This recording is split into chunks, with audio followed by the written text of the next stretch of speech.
Bueno, permítanme que haga alguna consideración sobre lo que hemos estado hablando en el programa, en el primer bloque,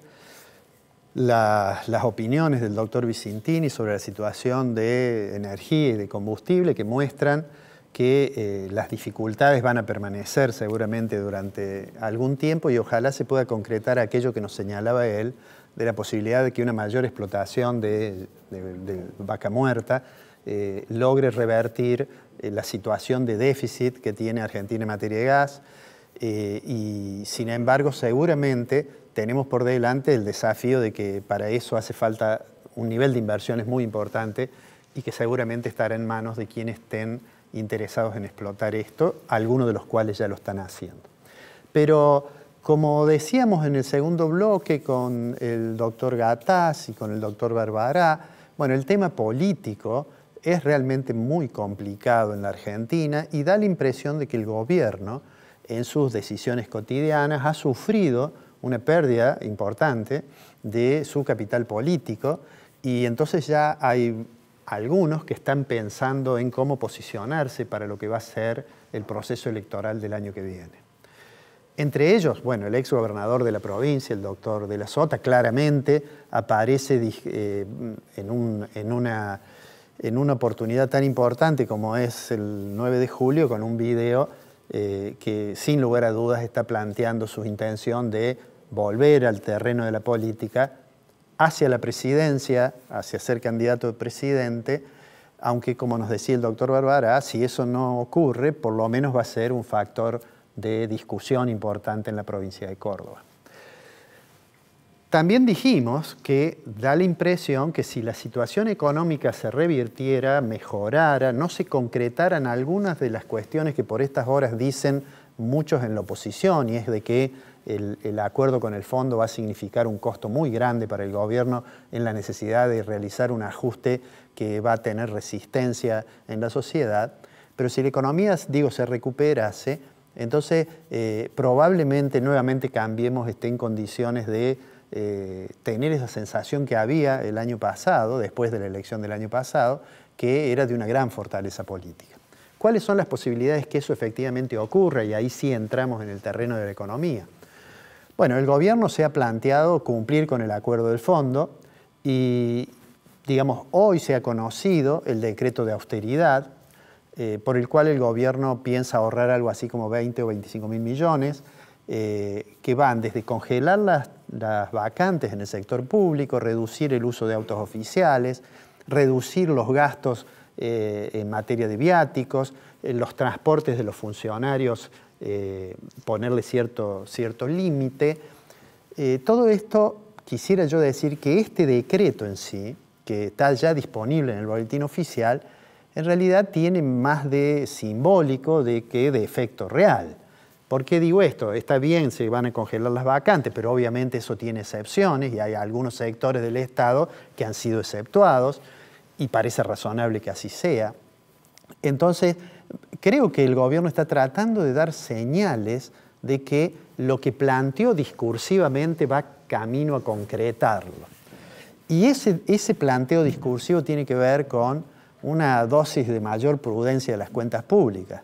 Ahora, no es suficiente, en mi impresión, no es suficiente con que el gobierno nacional se preocupe en la reducción del gasto, en evitar gastos que sean superfluos, porque en realidad también hay que mirar lo que ocurre en las jurisdicciones provinciales y municipales. Es decir, cuando uno mira el gasto público en la Argentina, y si uno,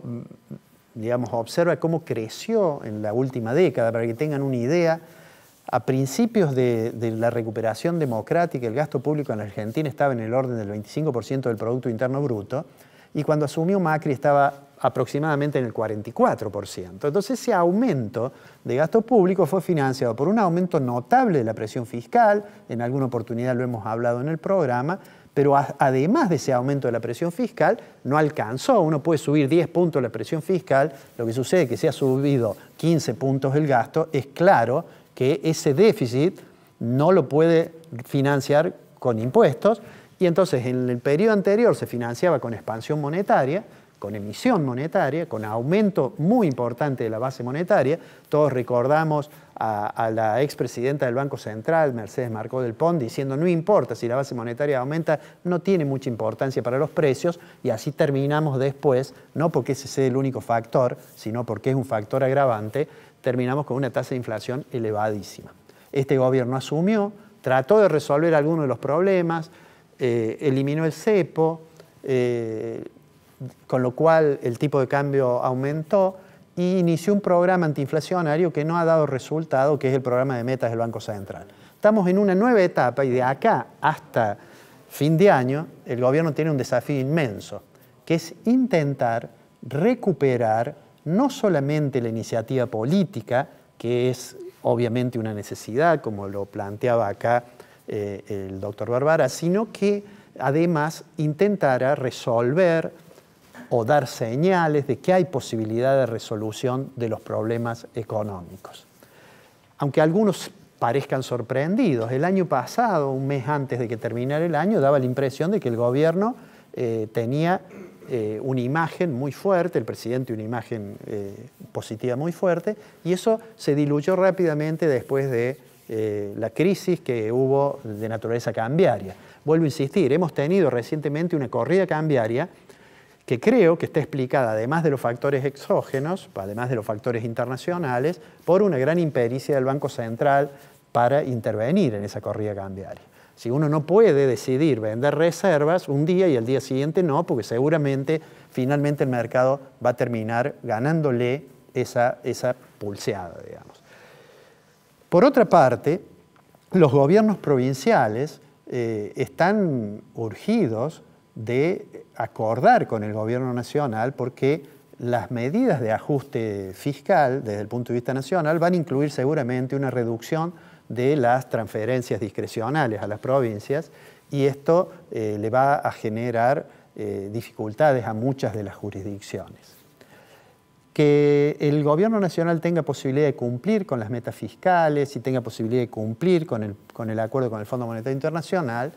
sin lugar a dudas es algo que le interesa mucho a Cambiemos, pero le debe interesar también a las provincias, porque está claro que una situación fiscal descontrolada a nivel nacional va a llevar a que el ajuste termine también sobre las provincias, y eso le va a generar problemas políticos a los gobernadores, tal como se los genera al gobierno nacional. Si esto va a ocurrir o no va a depender de varias cuestiones. Por supuesto hay una cuestión internacional que habrá que seguir, pero depende esencialmente de decisiones que se toman en Argentina. Lo que nos ocurre a los argentinos no lo está resolviendo alguien muy lejos de Argentina moviendo un tablero de comando. Lo que nos ocurre, lo hemos dicho muchas veces, tiene que ver con nuestros comportamientos, con los comportamientos de la dirigencia, con los comportamientos de los gobiernos y con el comportamiento del conjunto de ciudadanos.